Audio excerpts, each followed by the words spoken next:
इस वक्त आ रखे हैं हम दिल्ली के विज्ञान भवन में। ये वही जगह है जहां पर अभी तक 4 बारी बैठक हो चुकी है केंद्र सरकार की और किसानों के प्रतिनिधियों की। आज 5वीं बैठक है और देखने वाली बात यह है कि 5वीं बैठक में कोई नतीजा निकल के सामने आएगा या नहीं आएगा। हम आपको बता दें कि कल किसानों ने अपनी खुद की बैठक करी थी जिसमें उन्होंने कहा था कि अगर आज उनकी मांगें नहीं मानी जाती है तो वह प्रधानमंत्री नरेंद्र मोदी का पुतला दहन करने की उन्होंने धमकी दी और साथ ही जितने भी उद्योग घराने हैं उनका भी पुतला दहन करने की धमकी दी है किसान के नेता द्वारा। इसके साथ ही हम आपको बता दें कि अगर आज उनकी मांगें नहीं पूरी की जाती है तो 8 तारीख को उन्होंने भारत बंद का ऐलान भी कर दिया। इसके साथ ही हम आपको बता दें कि सुरक्षा की अगर बात करें तो हमारे पीछे आप देख सकते हैं कि सुरक्षा बल पूरी तरह से तैनात है।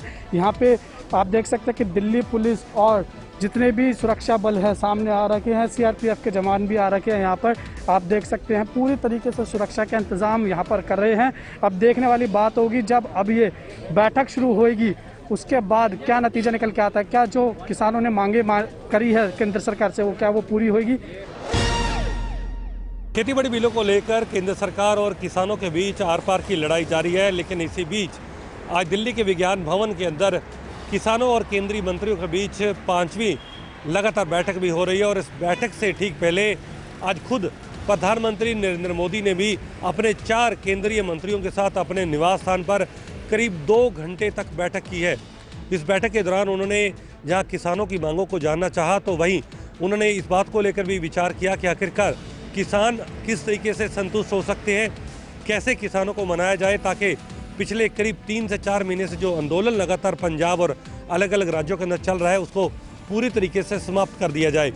केंद्र सरकार के मंत्री इस बात को लेकर जो आश्वस्त हैं, उनका मानना है कि किसानों ने जो आपत्तियां रखी हैं बिल को लेकर, जो उनकी चिंताएं हैं वो दूर करना चाहते हैं, लेकिन सरकार अभी भी इस बात पर अड़ी हुई है कि कानून किसी भी सूरत में वापस नहीं होंगे। लेकिन किसानों का ये कहना है कि अगर कानून वापस नहीं होंगे तो वो आंदोलन समाप्त नहीं करेंगे। फिलहाल अब देखना ये होगा कि आज की इस बैठक के बाद क्या कुछ नतीजा निकलकर सामने आता है। कैमरामैन मोहन के साथ मैं नवदीप छाबड़ा, JK 24/7 न्यूज़, चंडीगढ़। इन दिनों किसान काफी ज्यादा रोष में दिख रहे हैं। आपको बताते चले कि धरना प्रदर्शन जो है वो किसानों का आज भी जारी है।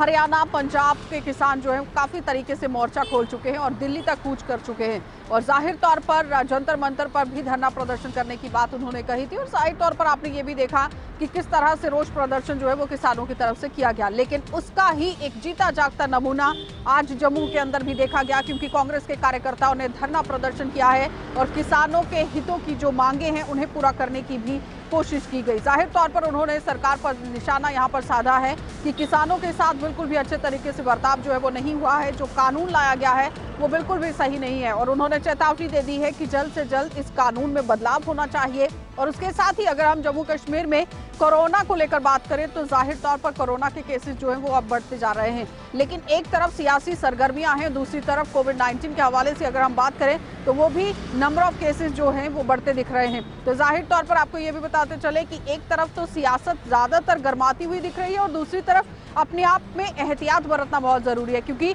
जनसभाओं का जो सम्मेलन हो रहा है, लोगों को संबोधित किया जा रहा है, उसमें एक बहुत अहम तरीके से ये ध्यान रखने की जरूरत है कि आपको कोविड-19 की गाइडलाइंस को साथ लेकर चलना है, क्योंकि उसमें मास्क पहनना अनिवार्य है। और साथ ही साथ ये भी बताते चले कि 2 गज की दूरी रखना बहुत जरूरी है, क्योंकि अब डॉक्टर्स की तरफ से भी बार बार कहा जा रहा है कि नंबर ऑफ पॉजिटिव केसेस बढ़ते जा रहे हैं और दिन ब दिन में ये बढ़ना काफी ज्यादा खतरनाक हो सकता है। लेकिन कांग्रेस पार्टी की जिस तरह से हम आज बात कर रहे हैं तो किसानों को लेकर काफी ज्यादा धरना प्रदर्शन करते हुए किसान आज यहाँ पर दिख भी रहे थे। लेकिन ये भी बताएं कि कांग्रेस पार्टी के जितने भी नुमाइंदे हैं वो भी धरना प्रदर्शन में शामिल हुए और साफ तौर पर उन्होंने सरकार को चेतावनी दे दी है कि किसानों के लिए जो विधेयक लाया गया है, जो कानून बनाया गया है, उसे यहाँ पर बदलना चाहिए, जल्द से जल्द उसमें बदलाव होना चाहिए। कैमरा पर्सन दीपक के साथ आशा सरमाल, जम्मू।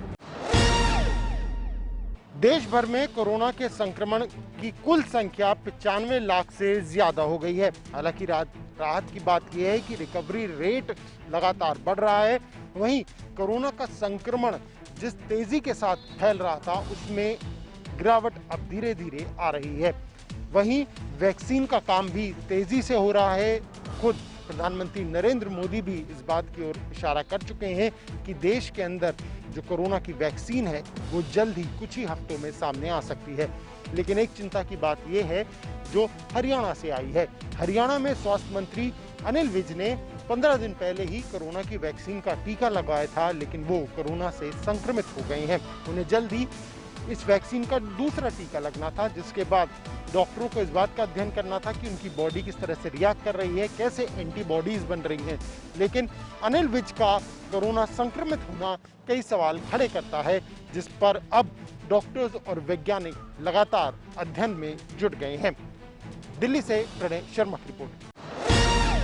हरियाणा के गृह मंत्री अनिल विज कोरोना पॉजिटिव पाए गए हैं। उन्होंने इस बात की जानकारी खुद अपने ट्विटर हैंडल पर साझा की है। उन्होंने लिखा कि वो कोरोना पॉजिटिव पाए गए हैं, वो उनका इलाज अंबाला के कैंट अस्पताल में करा रहे हैं। इससे पहले उन्होंने जो कोरोना की वैक्सीन का ट्रायल किया जा रहा था, उन्होंने खुद उसमें वॉलंटियर का हिस्सा लेते हुए खुद पर वैक्सीन का ट्रायल कराया था, जिसके बाद अब उन्होंने कोरोना का टेस्ट कराया तो जिसमें पॉजिटिव पाए गए हैं।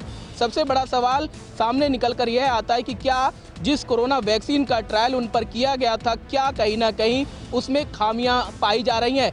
सबसे बड़ी जानकारी यह भी सामने आ रही है कि जो तीसरा ट्रायल पूरे देश में कोरोना वैक्सीन को लेकर किया जा रहा है, क्या वो कितना सफल हो पाएगा। सहयोगी राकेश के साथ Sandeep Goyal, JK 24/7 news, Faridabad. BJP के राष्ट्रीय अध्यक्ष JP नड्डा उत्तराखंड के 4 दिवसीय दौरे पर हैं। कल वो हरिद्वार पहुंचे, उन्होंने गंगा आरती की, साथ ही संतों से मुलाकात उन्होंने की है। आज वो देहरादून पहुंचे हैं, जहां पर उनका बेहद स्वागत जगह जगह किया गया है। साथ ही उत्तराखंड की संस्कृति को भी प्रकाशित किया गया है। आज JP नड्डा देहरादून में है और तमाम बड़े नेता, मुख्यमंत्री से लेकर बीजेपी के बड़े नेता, प्रदेश अध्यक्ष तक आज बैठक करेंगे। माना जा रहा है कि 2022 के चुनाव को लेकर भी वो चर्चा कर सकते हैं। कैमरामैन तिलक शर्मा के साथ धनराज जैन, JK 24/7 न्यूज़।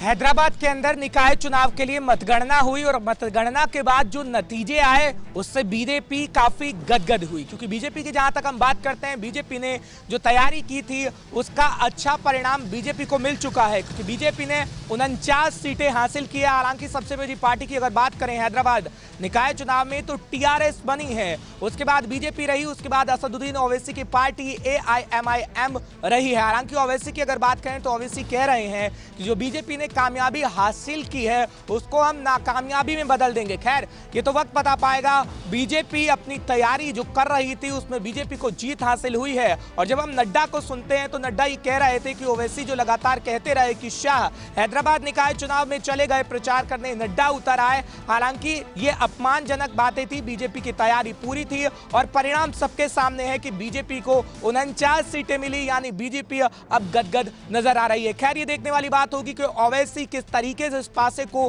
पलट पाएंगे या फिर नहीं। उत्तर प्रदेश की योगी सरकार ने आज से मिशन रोजगार की शुरुआत कर दी है।